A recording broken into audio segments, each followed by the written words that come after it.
Olá, meus amores, vamos começar aqui, terminar mais um versículo. Então, nós paramos no capítulo 14 ainda, vamos terminando aqui no versículo 22. Jesus anda sobre as águas. Também é um dos milagres muito contados aí por vários pastores, que a gente vê em várias pregações, e é um milagre lindo, né? Que é nada mais, nada menos do que comprovação da fé, né? Logo em seguida, Jesus insistiu com os discípulos para que entrassem no barco e fossem adiante dele, para o outro lado, enquanto ele despedia a multidão.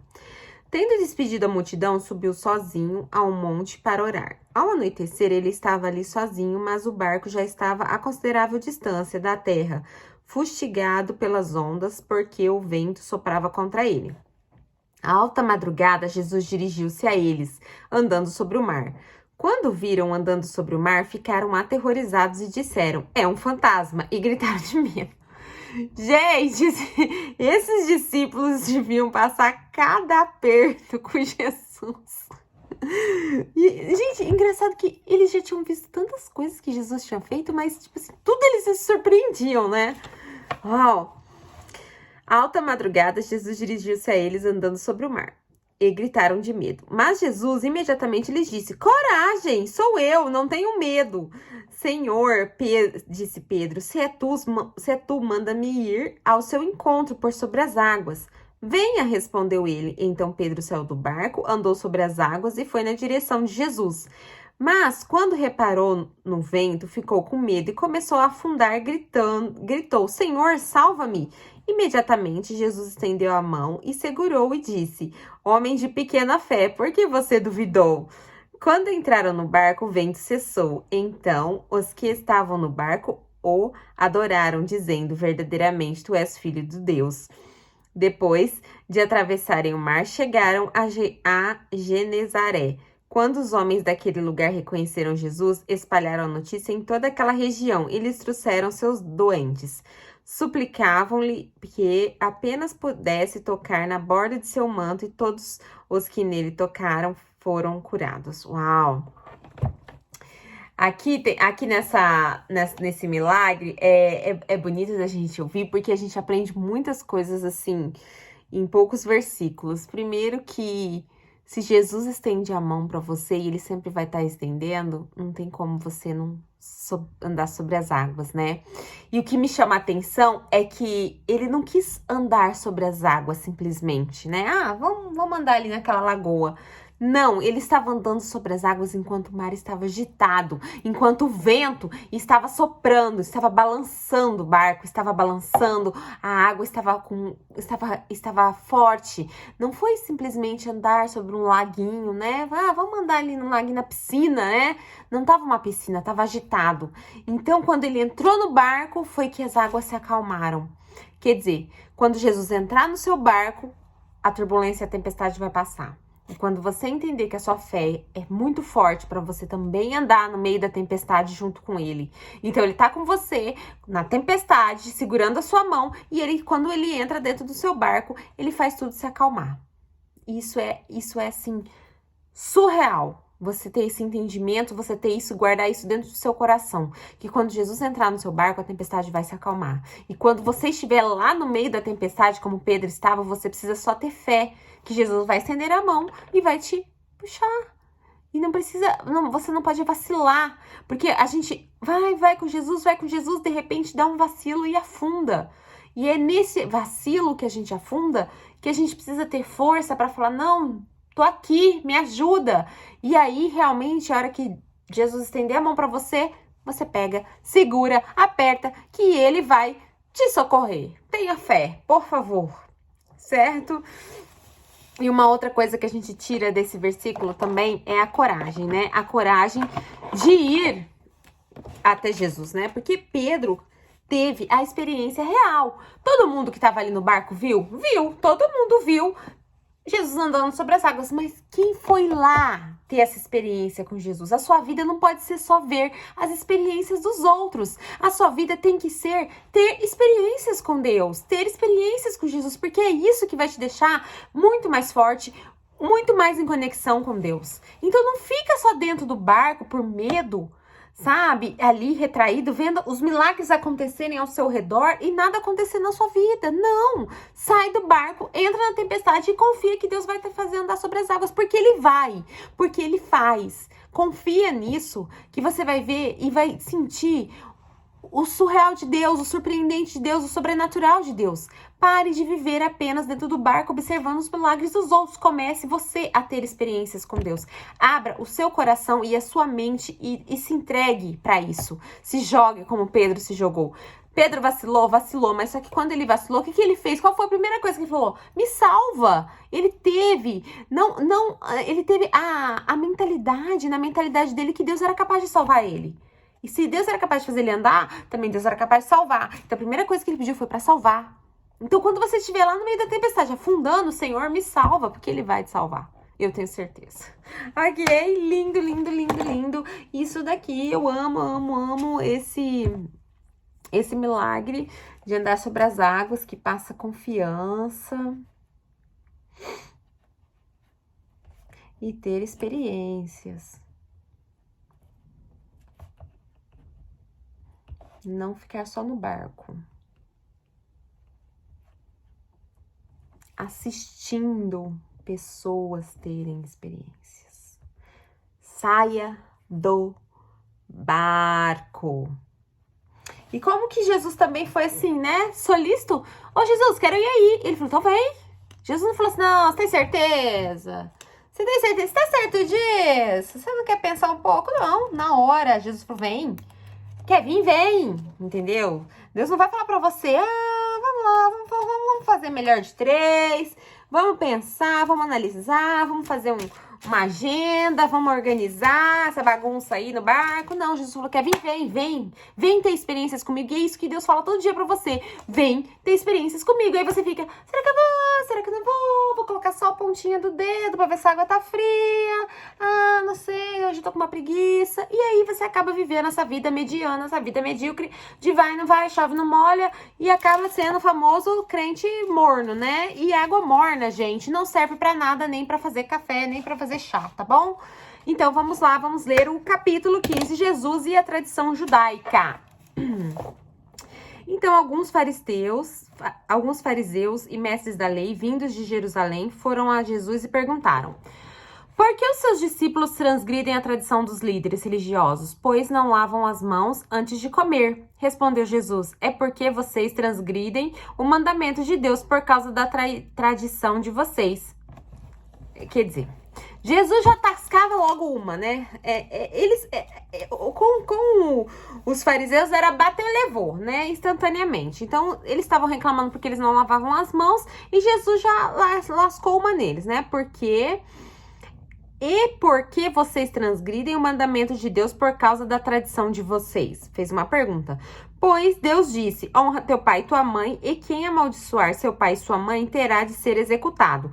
Mas vocês afirmam que se alguém disser ao pai ou à mãe qualquer ajuda que eu poderia dar, já dediquei a Deus como oferta. Não está mais obrigado a sustentar seu pai. Assim, por causa de sua tradição, vocês anulam a palavra de Deus. Hipócritas, bem profetizou Isaías acerca de vocês, dizendo: este povo me honra com lábios, mas o seu coração está longe de mim. Então vão-me e adoram. Seus ensinamentos não passam de regras ensinadas por homens. Jesus chamou para junto de si a multidão e disse: ouçam e entendam. O que entra pela boca não torna o homem impuro, mas o que sai de sua boca, isso torna impuro. Então os discípulos se aproximaram dele e perguntaram: sabes que os fariseus ficaram ofendidos quando ouviram isso? Ele respondeu: toda planta que meu Pai Celestial não plantou será arrancada pelas raízes. Deixe-nos, eles são iguais cegos. Se um cego conduzir outro cego, ambos cairão num buraco. Então Pedro pediu-lhe: explica-nos a parábola. Será que você ainda não consegue entender? Perguntou Jesus. Será que vocês ainda não conseguem entender? Perguntou Jesus. Jesus já estava até perdendo a paciência, né? Porque eu não sei se tinha hora que Jesus duvidava, né? Será que eu escolhi bem? Porque não é possível que esses meninos não aprendem, gente. Não é possível, né? Se fosse uma escola, Jesus tinha posto todo mundo de recuperação. Não percebem que o que entra pela boca vai para o estômago e mais tarde é expelido? Mas as coisas que saem da boca vêm do coração e são essas que tornam o homem impuro. É o famoso, né? Boca fechada não entra mosquito, né? Você falar coisas podem ofender tanto uma pessoa que depois não tem como voltar atrás.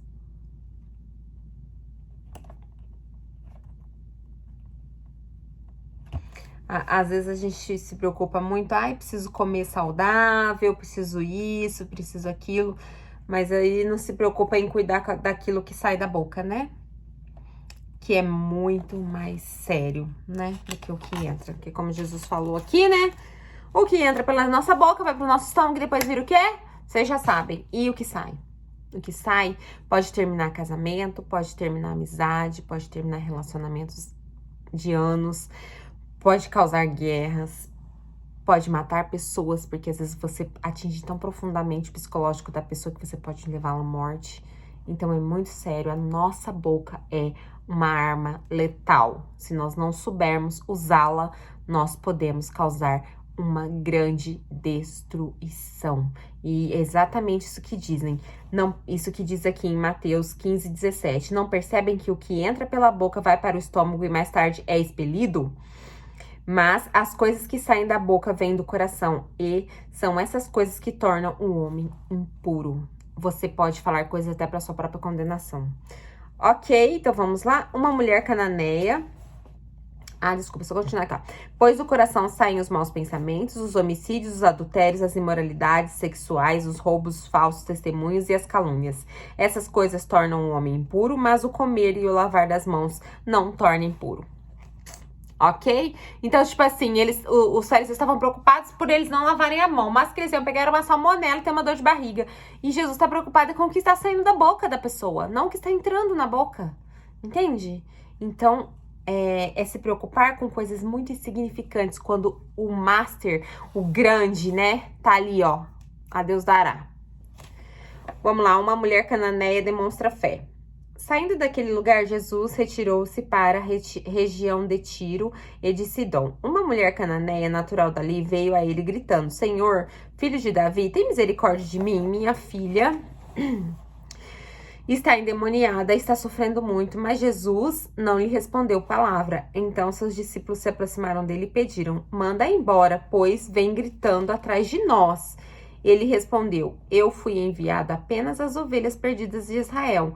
A mulher veio, adorou-o de joelhos e disse: Senhor, ajuda-me. Ele respondeu: não é certo tirar o pão dos filhos e lançá-lo aos cachorrinhos.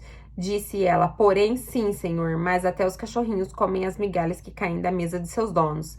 Jesus respondeu: mulher, grande é sua fé, seja conforme você deseja. E naquele mesmo instante, sua filha foi curada. Aqui mostra a humildade, né? A humildade que essa mulher teve. Mesmo diante das coisas faladas, ela teve humildade para entender que o poder de Deus era tão grande que ele poderia salvar a filha dela. Aqui, eu acredito assim, não que Jesus foi grosso ou falou algumas coisas, assim. Eu vejo mais para mostrar realmente que às vezes a gente tem que ser humilde. Humilde até mesmo para receber o milagre. Porque muitas vezes nós não somos humildes. Muitas vezes nós deixamos a nossa arrogância, nós somos soberbos. E isso, às vezes, impede que o milagre entre na vida da gente. Aqui a mulher teve que realmente ser muito, muito humilde para receber o milagre para a filha dela. E foi isso que ela mostrou. Até um cachorro merece um milagre, né? Então, foi o que Jesus falou. Sua fé te salvou. E mais a sua humildade também.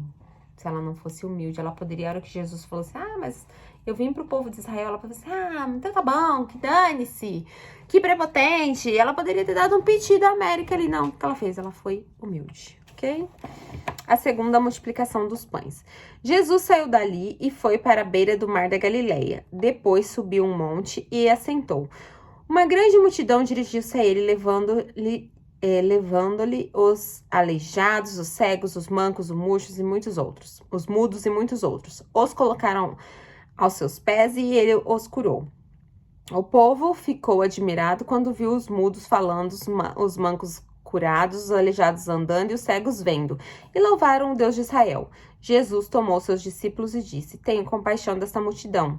Já faz 3 dias que eles estão comigo e nada têm para comer. Não quero mandá-los embora com fome, porque podem desfalecer no caminho. Os discípulos responderam: Onde poderia encontrar neste lugar deserto pão suficiente para alimentar tanta gente?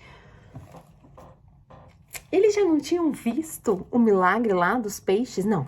Mas eles tinham que fazer essa pergunta ridícula, né? Quantos pães vocês têm? Perguntou Jesus. 7, respondeu eles, e alguns peixinhos. Ele ordenou à multidão que se assentasse no chão. Depois de tomar os 7 pães e alguns peixinhos, deu graças e partiu e entregou aos discípulos, os discípulos à multidão. Todos comeram até se fartar e ajuntaram 7 cestos cheios de pedaços que sobraram. Os que comeram fora, 4.000 homens, sem contar mulheres e crianças. E, havendo despedido a multidão, Jesus entrou no barco e foi para a região de Madaã. Outra coisa também que eu tiro... Gente, eu vou lendo a Bíblia e eu vou trazendo isso para atualidade, para mim, para os meus pensamentos, né? Quando a gente vê, assim, Jesus multiplicando pão, que isso quer dizer que ele pode multiplicar tudo na nossa vida, né? Jesus consegue multiplicar. Então, quando a gente tem Jesus na nossa vida, por isso que a gente não precisa se preocupar tanto com as coisas, porque Jesus é capaz de multiplicar aquilo que a gente acha que não tem jeito, que já era. Jesus vai lá e multiplica, certo? Até você se fartar. Capítulo 16. Os fariseus e os saduceus pedem um sinal. Os fariseus e os saduceus aproximaram-se de Jesus e puseram à prova, pedindo-lhes o que mostrasse um sinal do céu. Ele respondeu: Quando a tarde vem, vocês dizem, vai fazer um bom tempo, porque o céu está vermelho, e de manhã haverá tempestade, porque o céu está vermelho nublado. Vocês sabem interpretar o aspecto do céu, mas não sabem interpretar os sinais dos tempos. Uma geração perversa e adúltera pede um sinal milagroso, mas nenhum sinal será dado a você, a não ser o sinal de Jonas. Então Jesus os deixou e retirou-se. Eu acho que um dos prazeres de Jesus era dar uma tirada nesse povo. O fermento dos fariseus e dos saduceus.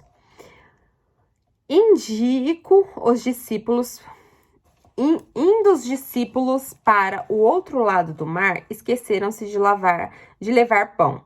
Disse-lhe Jesus: Estejam atentos e tenham cuidado com o fermento dos fariseus e dos saduceus. E eles discutiam entre si, dizendo: É porque não trouxemos pão. Percebendo a discussão, Jesus lhes disse: Homens de pouca fé, por que vocês estão discutindo entre si sobre não terem pão? Gente, Jesus tinha tanta coisa na mente, ainda já quer aguentar esses discípulos brigando por pão. Ainda não compreendem, não se lembram dos 5 pães para os 5.000 e de quantos cestos vocês recolheram? Nem dos 7 pães para os 4.000 e dos cestos que recolheram. Como é que vocês não entendem que não era de pão que eu estava lhes falando?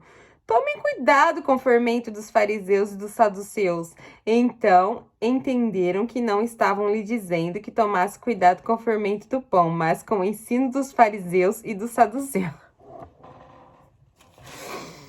Ai, gente do céu, esses discípulos acho que Jesus devia rir. Só pode. Não tem outra motivação para Jesus aguentar esses caras, não. A confissão de Pedro.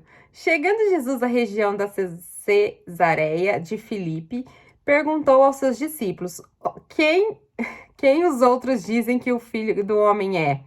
Eles responderam: alguns dizem que é João Batista, outros Elias, outros Jeremias ou um dos profetas. E vocês? Perguntou ele. Quem vocês dizem que eu sou? Simão Pedro respondeu: Tu és o Cristo, filho do Deus vivo. Aleluia! Deu uma dentro, né?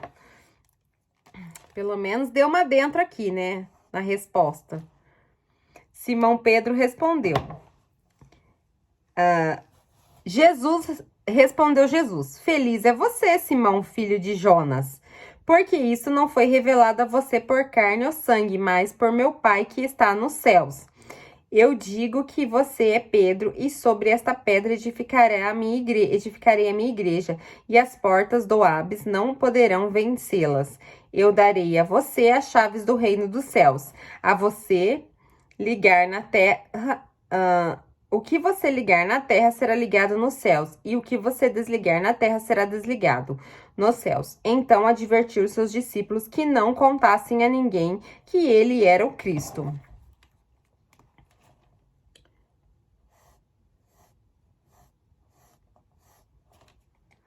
Bom, pelo menos Pedro deu uma dentro, né? Já é um dos grandes milagres. Jesus prediz sua morte e a ressurreição. Então, vamos lá.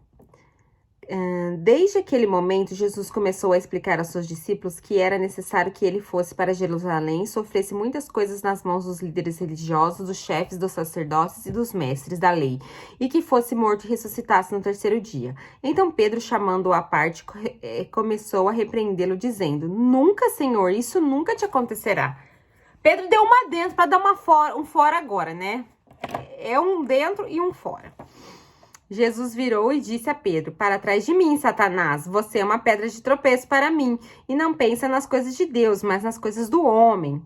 Então Jesus disse a seus discípulos: Se alguém quiser acompanhar-me, negue-se a si mesmo, tome a sua cruz e me siga. Pois quem quiser salvar a sua vida, a perderá, mas quem perder a sua vida por minha causa, a encontrará. Pois que adiantará o homem ganhar o mundo inteiro e perder a sua alma? Coisa linda essa frase. Gente do céu. Que coisa linda, né? O que adianta ganhar? Você sabe que eu sempre fui uma pessoa que sempre viajei muito, sempre gostei de conhecer lugares diferentes. Todas as oportunidades que eu tive de viajar, de conhecer outros países, eu fui. E eu vou dizer uma coisa: nenhuma viagem vale a pena. Nada, nada, nada foi tão incrível na minha vida quanto aceitar a Jesus, quanto a ter isso dentro do meu coração, quanto a ter esse entendimento. Realmente essa frase faz todo sentido para mim, pois que adianta o homem ganhar o mundo inteiro e perder sua alma. Gente, tem pessoas que têm tudo, tudo na vida, tudo que pode imaginar, conhece os lugares mais lindos do planeta, mas não tem o conhecimento de Deus, não tem o amor de Deus dentro do coração, não sabe o que significa de fato isso, qual a importância disso, e vive uma vida totalmente nublada, e às vezes não consegue entender: eu tenho tudo, e não sou pleno. Por quê? Porque a única coisa que pode preencher o vazio dentro do seu coração chama-se Deus, chama-se Jesus. Enquanto você não tem isso, não adianta, você pode ir no lugar mais bonito do mundo, não tem o mesmo significado, não tem. Não adianta. Tudo é ilusão.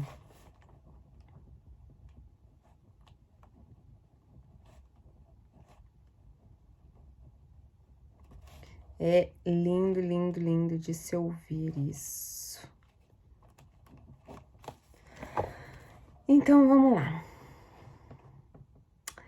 Vou ler aqui então de novo. Pois quem quiser salvar a sua alma, quem quiser salvar a sua vida, a perderá, mas quem perder a sua vida, por minha causa, a encontrará. Pois que adiantará o homem ganhar o mundo inteiro e perder a sua alma? Ou o que o homem poderá dar em troca da sua alma? Pois o Filho do Homem virá na glória de seu Pai com os seus anjos, e então recompensará a cada um de acordo com o que tenha feito.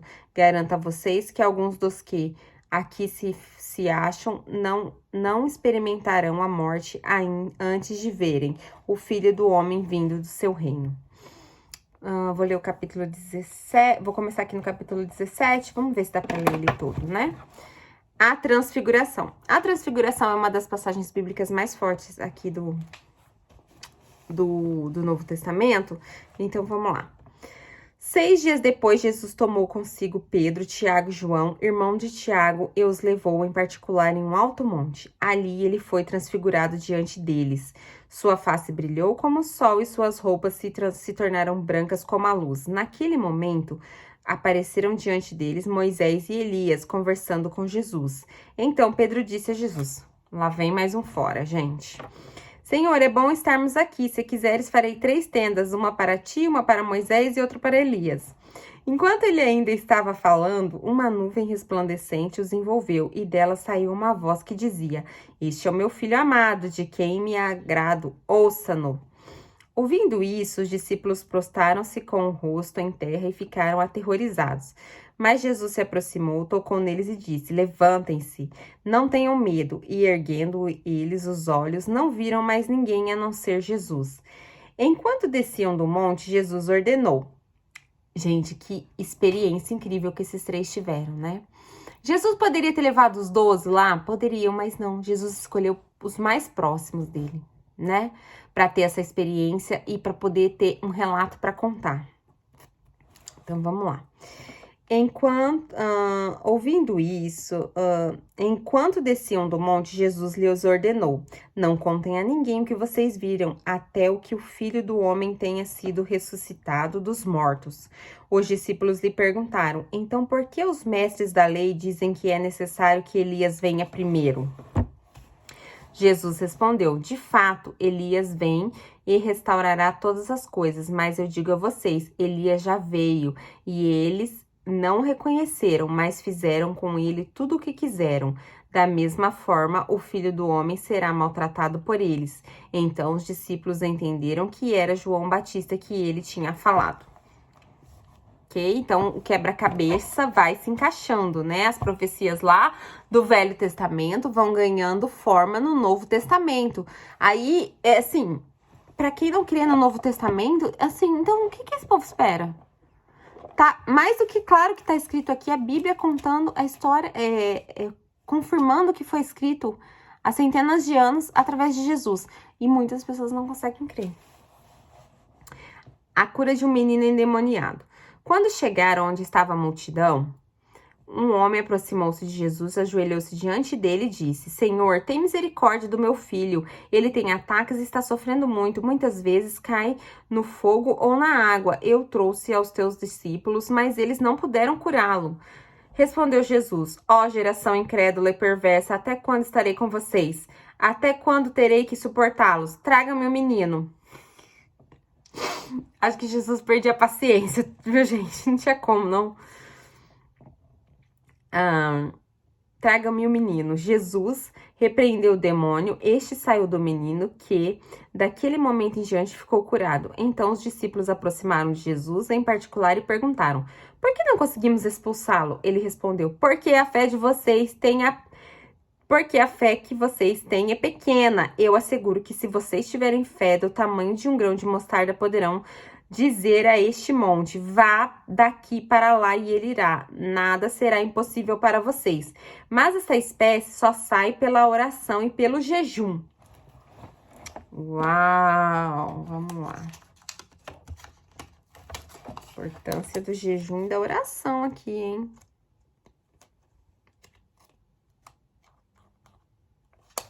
Deixa eu anotar só isso aqui.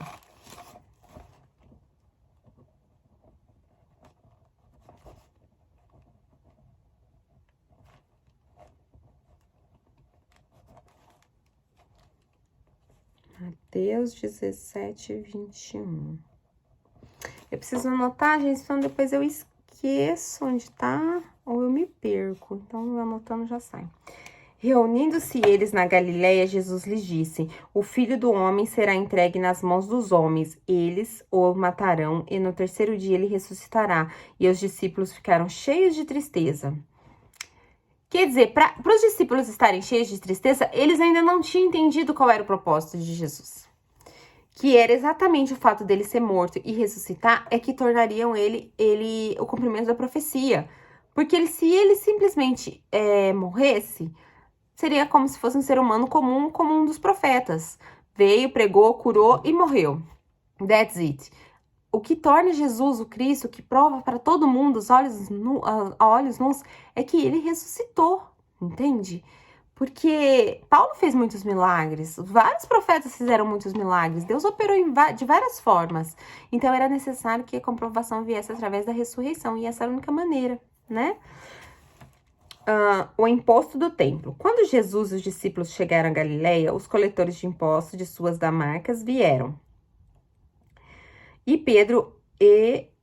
a Pedro e perguntaram: o mestre de vocês não paga impostos do templo? Sim, paga, respondeu ele. Quando Pedro entrou na casa, Jesus foi o primeiro a falar. Perguntou-lhe: o que você acha, Simão?